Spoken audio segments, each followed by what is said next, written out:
하나님께서 오늘 우리들에게 허락하신 말씀은 구약성경 창세기 9장 13절의 말씀입니다. 내가 내 무지개를 구름 속에 두었나니 이것이 나와 세상 사이의 언약의 증거니라. 아멘. 하나님께서 우리와 함께 하시며 말씀 주심을 감사드립니다. 아멘. 자, 우리 옆에 계신 분들과 인사 나누겠습니다. 반갑습니다. 인사해 주시죠.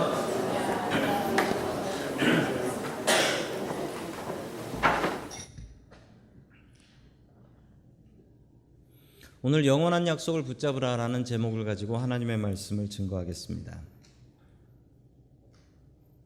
하나님께서 세상을 심판하셨습니다. 세상에 죄가 너무 많아서 죄 때문에 물로 심판을 하셨습니다. 노아에게 방주를 만들라라고 하셨고 이 방주를 통해서 구원받을 수 있게 하셨습니다. 왜 노아만 그렇게 구원받을 수 있었을까요? 노아는 이 어려운 시험을 어떻게 이길 수 있었을까요? 오늘 하나님의 말씀을 통해서 그 답을 찾아 나아가길 원합니다. 첫 번째 하나님께서 우리들에게 주시는 말씀은 영원한 약속을 붙잡으라 라는 말씀입니다. 영원한 약속을 붙잡으라. 미국 커네티컷에서 있었던 일입니다. 이 데이빗 모셔라는 남자와 그리고 헤더 린지라는 여자분이 계셨는데 이 두 분이 2015년에 이 댄스 클래스에서 만났대요. 그래서 둘이 사랑을 했고 결혼하기로 약속을 했습니다. 근데 문제가 생겼습니다. 저 여자분이 유방암에 걸렸어요. 근데 유방암도 아주 심해서 마지막 단계인 유방암에 걸렸습니다. 그래서 결혼 약속을 미루다가 이 여자분이 병이 낫고 나면 결혼하겠다, 병이 낫고 나면 결혼하겠다라고 했는데 지난달에 2017년 12월 22일에 이제 뭐 더 살 날이 얼마 안 남았다, 이제 얼마 못 넘긴다라는 얘기를 들었습니다. 그래서 이 남자가 결혼식을 어디서 했냐면 병원에서 했어요. 병원에서. 여자분이 두 손 번쩍 들고 있죠. 병원에서 결혼식을 했습니다. 뭐 가족들 다 모이고 옆에 있었던 환자들 축복하고 뭐 그랬어요. 근데 참 안타깝게도 저분이 저렇게 결혼식을 하고 나서 18시간 뒤에 돌아가셨어요. 약속을 지킨 것은 참 아름답지만 그 약속이 영원할 수 없어서 너무나 슬픈 이야기입니다. 2017년 12월 22일에 있었던 일입니다. 여러분, 우리는 끊임없이 약속을 하고 삽니다. 아이들하고도 뭘 사주겠다 약속을 하고, 다른 사람하고도 몇 시 어디서 만납시다 라고 시간 약속하고, 누군가에게 돈을 빌리고 또 돈을 갚는 약속을 하기도 합니다. 여러분은 그 약속을 잘 지키고 계십니까? 오늘 하나님의 약속 하나가 나옵니다. 우리 창세기 9장 11절 말씀 같이 보겠습니다. 시작. 내가 언약을 세워주시니 다시는 홍수를 일으켜서 살과 피가 있는 모든 것들을 없애는 일이 없을 것이다. 땅을 파멸시키는 홍수가 다시는 일어나지 않을 것이다. 아멘. 하나님께서 진노하셔서 홍수를 내셨는데 이 홍수가 얼마나 무서웠냐면 홍수가 40주야나 계속됐답니다. 이게 40주야라면 40일이 아니고요, 40일 동안 밤낮 쉬지 않고 비가 왔다고 해요. 자, 그때 비만 온 것이 아니라 땅에 있었던 모든 샘들이 다 터져버렸다. 그래서 땅에서도 막 물이 솟아오르고 하늘에서도 비가 내리고, 그래서 땅에 물이 가득 찼는데 얼마나 찼냐면요, 1년하고 10일 동안이나 땅에 물이 가득 찼다라고 합니다. 하나님께서 진노하시면 이렇게 무섭습니다. 이렇게 무서워요. 사람이 아무리 잘나도 자연을 컨트롤할 수는 없어요. 자연을 통제할 수는 없습니다. 요즘 미국 보십시오. 플로리다에 뭐 바다 거북이 얼어가지고 물에서 떠오르고 상어가 얼어 죽고 바다에서 뭐 이런 일들이 생기고 있지 않습니까? 노아가 살아남았던 비결은 무엇일까요? 세상 사람들이 다 벌받아 죽었는데 노아만 살았던 이유는 무엇이었을까요? 그 이유는 성경에 이렇게 나옵니다. 노아는 하나님의 약속을 붙잡았다라는 겁니다. 노아는 하나님의 약속을 붙잡았다. 세상이 멸망할 것이고 홍수가 날 것이고 이게 비밀이었느냐? 이 비밀이 아니었습니다. 사람들이 다 알고 있는 바였어요. 방주에 올라타면 배 타면 살고 아니면 죽는다라는 사실을 사람들이 몰랐습니까? 다 알았습니다. 그런데 정말 중요한 사실은 노아는 이 약속을 붙잡고 살았고 다른 사람들은 이 약속을 듣고도 무시하며 살았다라는 것이 달랐던 것입니다. 정말 중요한 것은 언약을 붙잡고 살아가는 것입니다. 노아는 하나님의 말씀을 붙잡고 살아갔고 심판받아서 죽은 다른 사람들은 그 말씀을 듣고도 그런 일이 있겠어? 홍수가 나겠어? 하나님이 계실까? 이러면서 살았다라는 것이죠. 우리는 분명히 믿어야 됩니다. 하나님의 약속을 믿어야 됩니다.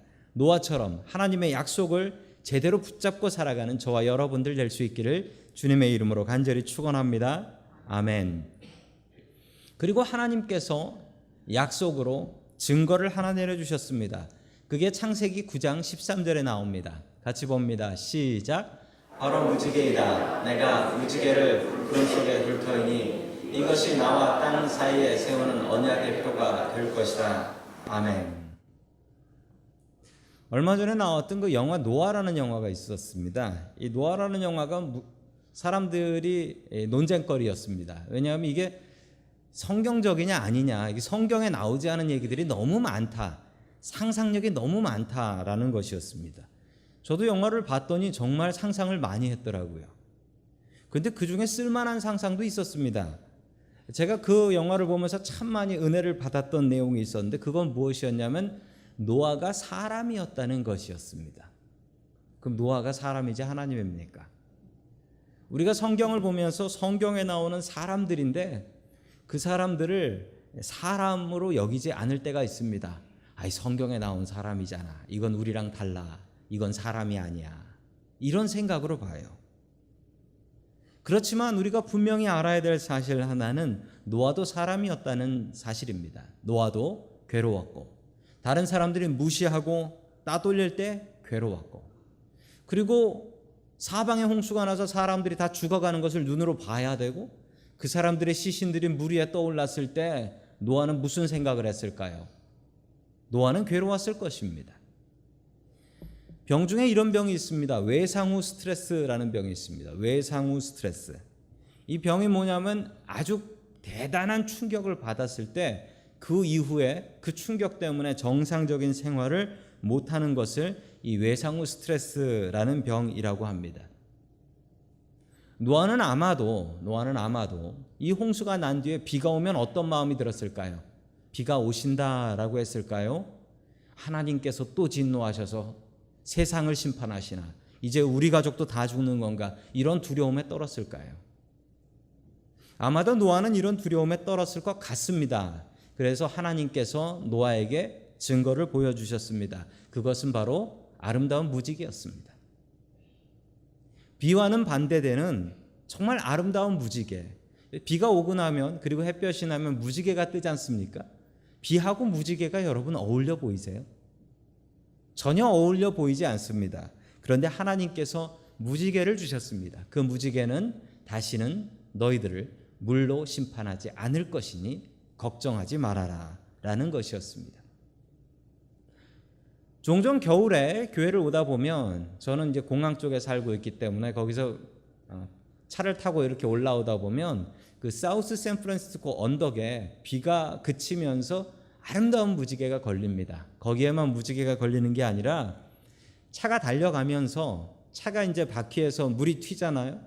그러면 차 바퀴마다 두 개씩 무지개가 이렇게 달려요. 그게 얼마나 예쁜지 몰라요. 저는 그걸 볼 때마다 저게 하나님의 약속이지. 우리를 구원하시는 하나님의 약속이다라는 믿음을 갖고 감사함으로 바라보게 됩니다.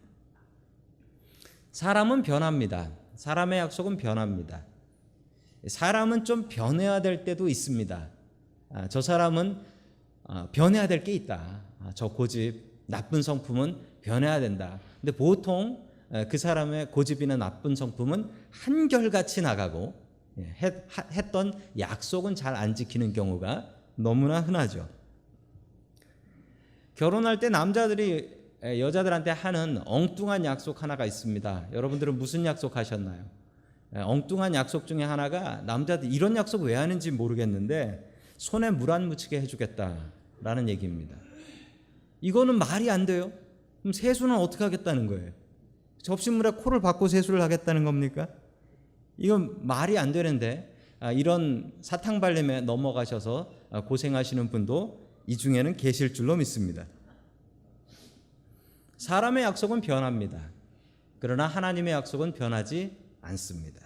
그래서 우리는 하나님의 약속을 믿습니다. 그 하나님의 약속이 얼마나 변치 않으시는지 민수기 23장 19절에서는 이렇게 말씀하고 있습니다. 하나님은 같이 읽습니다. 시작. 하나님은 사람이 아니시다. 거짓말을 하지 아니하신다. 사람의 변덕을 부리지 아니하신다. 어찌 말씀하신 대로 하지 않으시랴. 어찌 약속하신 것을 이루지 아니하시랴. 아멘. 하나님은 사람이 아니시랍니다. 그래서 거짓말 안 하시고 변하시지 않는다. 사람은 변하고 사람은 거짓말하지만 하나님은 변하지 않으십니다. 우리의 성경은요, 여러분 우리가 갖고 있는 성경은 두 개로 구분되어 있죠. 뭐로 구분되어 있습니까? 구약과 신약으로 구분되어 있지요. 내가 누구하고 약속을 했습니다. 몇 시에 어디서 만나자라고 약속을 했어요. 약속을 했는데 그 약속을 못 지키게 되었습니다. 다른 약속이 생겨서. 그래서 그분한테 몇 시에 어디가 아니라 다른 데서 만납시다라고 다시 약속을 했습니다.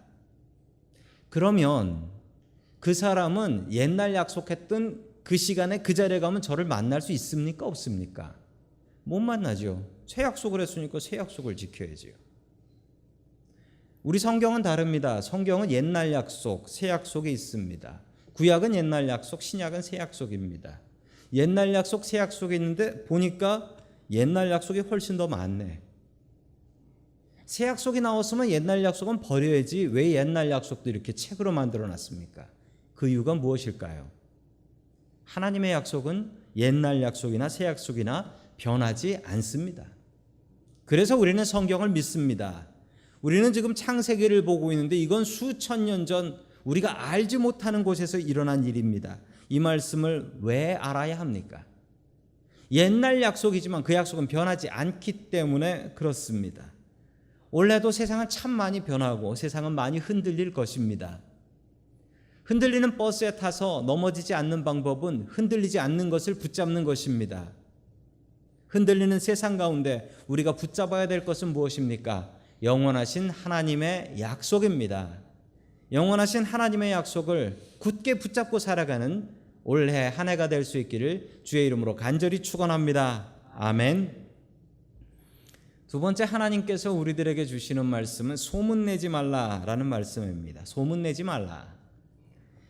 자, 우리 창세기 9장 21절의 말씀을 같이 보겠습니다. 시작. 한 번은 노아가 포도주를 마시고 취하여 자기 장막 안에 아무것도 덮어지지 않고 벌거벗은 채로 누워 있었다. 아멘. 노아가 포도나무를 심었다라고 합니다. 그리고 포도나무를 심고 그 포도나무에서 난 포도를 가지고 포도주를 만들었다고 합니다. 왜 노아가 포도나무를 심었냐면 포도주를 파는 가게가 없었기 때문이죠. 세상에 사람들이 없으니까 어쩔 수 없이 자기 혼자 포도나무를 심고 이 포도주를 만들었습니다. 이건 뭐 어쩔 수 없는 일이에요. 왜냐하면 우리가 알고 있는 그 중동 지방은 물이 좋지 않아요. 물이 좋지 않아서 그 물 직접 마실 수 없어서 이 포도즙이나 포도주를 만들어서 마셨던 것은 사실입니다. 이건 뭐 별 문제가 될 일이 아니에요. 그런데 이 노아가 포도주를 마시는데 지금 술 친구도 없는 거예요. 왜 없냐면 다 죽었으니까. 다 죽었으니까 그걸 혼자 마시기 시작한 겁니다. 홍수가 나기 전 노아의 모습과 홍수가 난 이후의 노아의 모습은 너무나 다릅니다. 여러분 성경을 읽으시면서 느끼셨는지 모르겠는데 홍수 나기 전 노아의 모습은 하나밖에 없는 의인이고 하나님의 말씀대로 순종하는 의인으로 나오는데 홍수 끝나고 나니까 노아가 많은 충격을 받아서 변했는지 노아가 변했어요. 노아가 변해서 포도나무 심고 포도주 마시고 이 포도주를 마셨는데 이 혼자 마시고서 혼자 자기 방 안에서 자기 텐트 안에서 자는데 어떻게 했다고 합니까? 아무것도 덮지 않고 벌거벗은 채로 뭐 정신을 잃고 자고 있었다라는 겁니다. 자, 계속해서 22절의 말씀을 같이 보겠습니다. 22절입니다. 시작. 가나안의 조상 함이 두만 자기 아버지의 벌거벗은 몸을 보았다. 그는 바깥으로 가서 두 형들에게 알렸다. 아멘. 자, 노아에게는 아들이 셋이 있었습니다. 셈과 함과 야벳이라는 아들들이 있었는데 그 중에 함이 아버지 텐트에 들어갔다가 아버지 텐트 안에서 아버지 주무시는 모습을 보고서 두 형제들한테 가서 이야기를 했습니다. 뭐라고 얘기했을까요? 아버지가 개가 되었어 라고 얘기했던 것 같습니다. 아버지가 술이 잔뜩 취해가지고 쓰러져 있다 라고 이야기를 했습니다. 자, 그러자 셈과 야벳은 어떻게 했을까요? 셈과 야벳은 이렇게 얘기했습니다. 우리 23절 같이 봅니다. 시작. 셈과 야벳은 겉옷을 가지고 가서 모시고 뒷걸음질 쳐 들어가서 아버지의 벌거벗은 몸을 덮어드렸다. 그들은 아버지의 벌거벗은 몸을 보지 않으려고 얼굴을 돌렸다. 아멘. 셈과 야벳이 어떻게 했냐면 그 얘기를 듣고 나서 아버지 겉옷을 가지고 가서 둘이 그것을 어깨, 이렇게 한쪽 어깨 저쪽 어깨 이렇게 걸치고 들어갔다는 거예요. 그래서 아버지가 있는 쪽에 가가지고 아버지를 덮어드리고 그냥 안 보고 나왔다라는 겁니다. 함이 했던 일과 셈과 야벳이 했던 일이 뭐가 달랐죠? 함이 했던 일은 소문을 냈습니다. 아버지가 술 드시고 옷 벗고 쓰러져 있어 라고 가족들에게 알린 거예요. 뭐 가족들에게 알렸는데 이거 소문 낸 거냐라고 얘기하실 수도 있겠지만 당시에 전 세계 인구는 8명이었고요. 그중에 2명에게 알렸다는 건 25%에게 소문을 냈다는 얘기입니다. 셈과 야벳은 어떻게 했습니까? 셈과 야벳은 이 이야기를 듣고 아버지를 덮어드렸는데 덮어드린 모습이 참 아름다워요. 이미 아버지가 벗고 누워있다라는 얘기를 들었으니 뭐 들은 걸 보나 상관은 없잖아요. 그런데 이 셈과 야벳은 자기 아버지를 존중하는 마음으로, 그리고 될 수 있으면 안 보려고, 보면 그게 자기의 기억에 남고 그게 또 소문으로 나갈까 봐 셈과 야벳은 그냥 몰래 덮어드리고 옵니다. 중요한 사실 하나가 있습니다. 여러분, 소문내면 벌받고 덮어주면 복받는다. 예전에 이민사회에 이런 이야기가 있었습니다. 이민사회의 소문은 일주일 단위로 퍼진다. 왜냐하면 교회가 모여야 그 얘기 알아? 라고 하면서 소문이 퍼지기 때문에 그랬다라는 겁니다. 근데 요즘은 그렇지 않고 매일매일 1초 단위로 퍼진다라고 합니다. 왜 그런가 했더니 카카오톡으로 받으면 복사해서 보내고 받으면 복사해서 보내고, 그래서 요즘은 소문이 그냥 삽시간에 전 세계로 다 퍼진다라고 합니다. 분명히 우리가 아시면 좋겠습니다. 오늘 성경 말씀 그대로입니다. 성경 말씀에 소문낸 사람 벌 받았고 덮어준 사람 복 받았습니다. 이거 분명히 아십시오. 여러분, 그리고 우리가 이 말씀대로 살아가야 되겠습니다. 세상에서 제일 달콤한 말이 있답니다. 자다가도 벌떡 일어나고 병든 사람도 벌떡 일어난 말이래요. 여러분, 무슨 말인 줄 아십니까? 딱 3단어인데, 딱 3단어 이거래요. 너 그거 알아? 이거래요. 이러면 호기심이 생겨서 견딜 수가 없대요. 진짜 나쁜 사람은 너 그거 알아? 그러고서 그 다음에 이 얘기까지 하는 사람은 에이, 말 안 할래. 그러면 궁금해서 죽는다는 거예요. 그리고 마지막에 다 하고 나서 이건 비밀이니까 너만 알아. 아니, 비밀이면 나한테 얘기하지 말지 왜 그걸 나한테 얘기를 해가지고 나를 괴롭히는 거야. 어떤 대학에 커뮤니케이션, 대화 교수님이 계셨는데 그 교수님이 학생들한테 숙제를 냈다고 합니다. 어떤 숙제냐면 소문을 만들라라는 거예요. 하나 만들어가지고 딱 한 사람한테만 몰래 가서 얘기를 하래요. 몰래 가서 얘기를 하는데 한 학생이 이런 소문을 만들었습니다. A하고 B가 사귄다, 연애를 한다라는 루머를 만든 거예요. 그래서 옆 사람한테 얘기하면서 이거 비밀이야 얘기하면서 얘기를 했는데 그게 며칠 만에 자기 귀에 다시 돌아오나, 그리고 돌아왔을 때 그 내용이 뭔가, 이것을 조사해 오라라는 것이었는데, 이 학생의 조사에 의하면 3일 만에 다시 자기 귀에 돌아왔고, 내용은 원래 내용하고 상관없는 누가 누구하고 사귀어서 둘이 아이를 가졌고 그 아이를 지워버렸는데 그래서 둘이 헤어졌다까지, 그 3일 만에 다 벌어진 일이에요. 여러분, 소문이 이렇게 무섭습니다. 소문이 이렇게 무서워요. 소문이 이렇게 무섭게 퍼져요. 얼마 전에도 이쪽 지역에 그런 소문 한번 퍼진 적이 있었습니다. 어느 교회에서 세미나 하는데 세미나 오시는 분이 조금 소문이 안 좋은 분이었나 봐요. 그분 때문에 소문이 쫙 퍼졌는데, 그분 초대한 교회 목사님도 종북주의자다, 커뮤니스트다, 뭐 그래가지고 돌았는데, 그 목사님이 허허 웃으면서 아니 내가 종북이래라고 하면서 허탈하게 웃었던 그 기억이 납니다. 함이 잘못된 것은 무엇입니까? 함이 보았을 때 아버지가 그러고 계시면 어떻게 하면 됩니까? 자기가 그냥 덮어주고 오고 입 싹 다물면 됩니다. 그런데 함은 그렇게 하지 않았습니다. 함은 이 소식을 가족들에게 전해버렸던 거예요. 소문을 냈던 겁니다.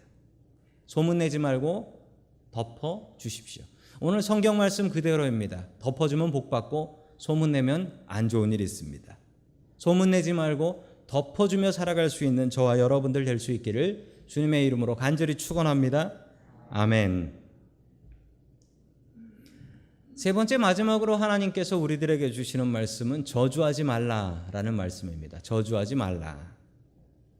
교회 다니는 아내와 교회 다니지 않는 남편이 있었다라고 합니다. 그런데 아내는 교회를 열심히 다니는데 남편은 그 무당 좋아하고, 그리고 오늘의 운수 뭐 이런 거 보고 어떤 게 저주가 있다 뭐 이런 것만 연구하는 이런 사람이었습니다. 아내하고 어느 날 다퉜대요. 성경에도 분명히 재수없는 말씀이 있다, 저주의 말씀이 있다라는 거예요. 그러자 아내가 얘기했습니다. 그럴 리가 없다. 성경엔 다 기쁜 말씀만 있다 라고 얘기하니까, 성경 줘봐라, 내가 찾아볼게 라고 하면서 성경에서 가장 불길한 말씀을 찾겠다고 이 남편이 찾은 게 뭐냐면, 죽을 사자가 4번 겹친 게 있어요. 뭔지 아세요? 사사기 4장 4절. 이 남편이 이걸 찾은 거예요. 그 봐라, 이게 얼마나 재수없는 말씀이냐. 그러면서 그 말씀을 찾아 읽었습니다. 뭐라고 나왔냐면, 여선지자 드보라가 이스라엘의 사사가 되었다. 그러니까 이 아내가 봐라, 별 얘기 아니지 않냐 그랬더니 남편이 그랬어요. 이거보다 불길한 게 어디 있어, 여자가 이스라엘의 사사가 됐는데 라고 얘기하더래요. 여러분, 오늘 성경 말씀에도 이게 저주의 이야기가 나옵니다. 우리 창세기 9장 25절 말씀 같이 봅니다. 시작. 이렇게 말해놨다. 가나안은 저주를 받을 것이다. 가장 참한 종이 되어서 저의 형제들을 섬길 것이다. 아멘. 전 어릴 적에 이 말씀을 가지고 좀 엉뚱한 설교를 들은 적이 있었습니다. 무슨 설교였냐면, 이 가나안이 함이거든요. 함은 저주를 받을 것이다. 이 아버지 노아가 술에서 깨어가지고 일어나가지고 이 사실을 다 알게 된 거예요. 이 사실을 다 알게 된 뒤에 자기 아들인 함을 저주했습니다. 저주를 하면서 너는 가장 천한 종이 되어서 내 형제들을 섬길 것이다 라고 이야기했는데, 이 이야기를 제가 어렸을 적에 들었던 설교는 이런 설교인데요. 저 함이 흑인이래요. 그래서 흑인이어서 흑인들은 백인들의 노예가 되는 것이 이게 성경에 예언된 것이다 라고 설교를 들었는데, 제가 신학교 가서 배웠는데 이게 잘못된 거라더라고요. 이게 잘못된 거고, 이게 왜 이런 얘기가 나왔냐면 한 200년쯤 전에 미국의 이 백인 목사님들이 만들어낸 얘기라는 거예요. 참 안타까운 이야기입니다. 오늘 이 말씀에서 우리가 분명히 배워야 될 교훈은 무엇이냐? 노아가 술이 아직 덜 깼는지 자식을 자기 입으로 저주했다는 겁니다. 이거 하면 안 된다는 겁니다. 부모가 자식을 저주하면 안 됩니다. 절대로 그러면 안 됩니다. 얼마 전에 아이들하고 얘기를 하다 갑자기 작은 아들이 이상한 말을 하더라고요. 이상한 말을 저한테 하더라고요. 욕은 아닌데 좋지 않은 말이었어요. 무슨 말인지 궁금하셔도 묻지 마세요. 그 얘기를 하더라고요, 작은 아들이. 그래가지고 제가 작은 아들을 혼을 내줬습니다. 너 도대체 그런 말 그런 말을 어디서 배워가지고 그런 말 하는 거야? 나쁜 말이니까 하면 안 돼. 누구한테 배운 거예요? 그랬더니 걔가 괜히 물어봤어. 저를 보면서 아빠라고 하더라고. 저한테 들었다는 거예요. 그렇죠. 애가 한국말을 뭐 학교에서 배우겠어요. 저 아니면 집사람 둘 중에 하나지. 그래서 제가 아들한테 미안하다. 그 말 나쁜 말이니까 하면 안 된다라고 알려준 적이 있습니다. 아주 섬찟하더라고요. 부모가 자식에게 저주의 말을 하면 안 되는데 합니다. 어느 심리학자가 쓰신 책에 부모가 자식에게 상처 주는 말 탑 3. 첫 번째. 도대체 몇 번이나 얘기를 해야 되니? 엄마 말이 말 같지 않아? 너 나 죽는 거 보고 싶냐? 웃는 분들은 들어보셨거나 해보신 분들인데. 두 번째. 네 동생 하는 거 봐라. 너는 왜 그 모양이냐? 세 번째. 그럴 줄 알았다. 네가 할 줄 아는 게 그거밖에 없지. 안타깝지만 들어보셨거나 해보신 말들 아니신가요? 이게 아이들한테 상처가 되고 이 상처가 어른이 되면 다시 또 그 똑같은 말과 그 똑같은 톤으로 자기 자식들한테 간다라는 사실입니다. 게다가 내가 저주의 말을 하면 할수록 그 저주의 말을 가장 많이 듣는 사람은 남이 아니라 나 자신이라는 사실입니다. 그 홍수에서 살아난 그 귀한 자식 셋 중에 그 하나한테 이게 할 말입니까? 너는 저주받아가지고 네 형제의 종이 될 것이다. 가족을 저주하면 안 되겠습니다. 우리가 사랑하는 사람들을 저주하면서 살아가면 안 될 것입니다. 오히려 우리는 축복의 말을 하면서 살아야 되겠습니다. 우리 옆에 계신 분들을 그런 의미에서 한번 축복해 보도록 하겠습니다. 우리 한쪽 눈을 이렇게 가리시고 한눈에 반했습니다라고 축복해 주세요. 그 남자끼리는 하지 마시고 여자끼리는 하지 마세요. 자, 그리고 턱을 가리시면서 턱 없이 아름다우세요.